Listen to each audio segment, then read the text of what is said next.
Mengantisipasi musim kemarau dan El Nino yang diprediksi berpengaruh terhadap sentra produksi pangan tahun 2024 di Indonesia, 3 program utama disiapkan Kementerian Pertanian untuk menjaga ketahanan pangan nasional, terutama produksi beras nasional. Apa saja program tersebut? Berikut informasinya.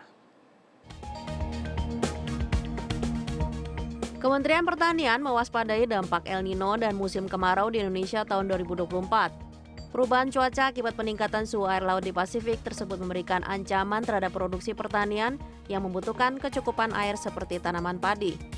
Dalam diskusi FMB 9 di Jakarta Senin siang, Kepala Badan Standarisasi Instrumen Pertanian, Fajri Jufri mengatakan, Kementerian Pertanian menyiapkan 3 program utama untuk menjaga produksi pangan, terutama beras pada kondisi El Nino dan musim kemarau tersebut.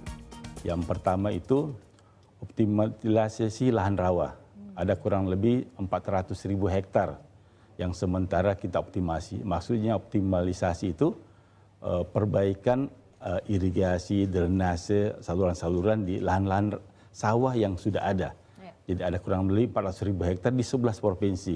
Mulai dari Lampung, Bangka Belitung, Jambi, Kalimantan Selatan, Kalimantan Barat, Kalimantan Tengah, dan beberapa wilayah sentral utama yang lain. Yang kedua, ada program pompanisasi. Jadi kita ingin mengoptimalkan lahan-lahan kering kita yang masih tersedia sumber air. Ada kurang lebih 1 juta hektar yang kita sasar di situ. Di wilayah Jawa 500.000 hektar dan luar Jawa 500.000 hektar. Dan yang terakhir yang kita dorong yaitu penanaman tanaman padi gogo di sela-sela taman perkebunan.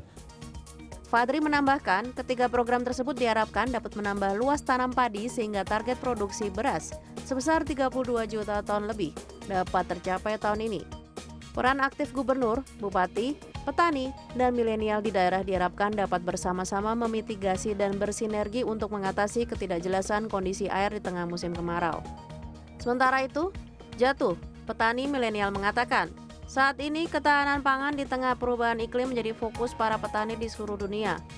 Petani milenial di seluruh dunia saat ini sedang berupaya meredam ancaman krisis pangan karena ketidakjelasan musim akibat perubahan iklim yang dapat mengganggu produksi pertanian.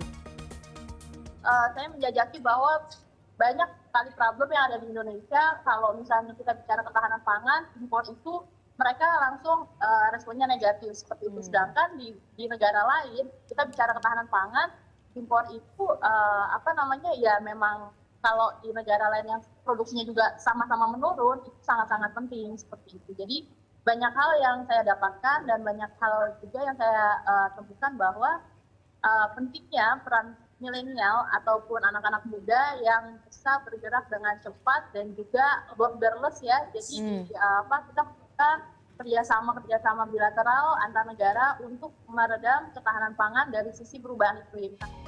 Sebagai informasi, konsumsi beras Indonesia mencapai 2,5 juta ton per bulan, sehingga diharapkan dalam 1 tahun produksi beras sebesar 30 juta ton dapat tercapai. Pemerintah berharap dengan adanya 3 program utama menjaga ketahanan pangan tersebut, produksi beras dapat mencapai lebih dari 30 juta ton, sehingga stabilitas harga pangan di tengah ancaman perubahan iklim bisa terkendali.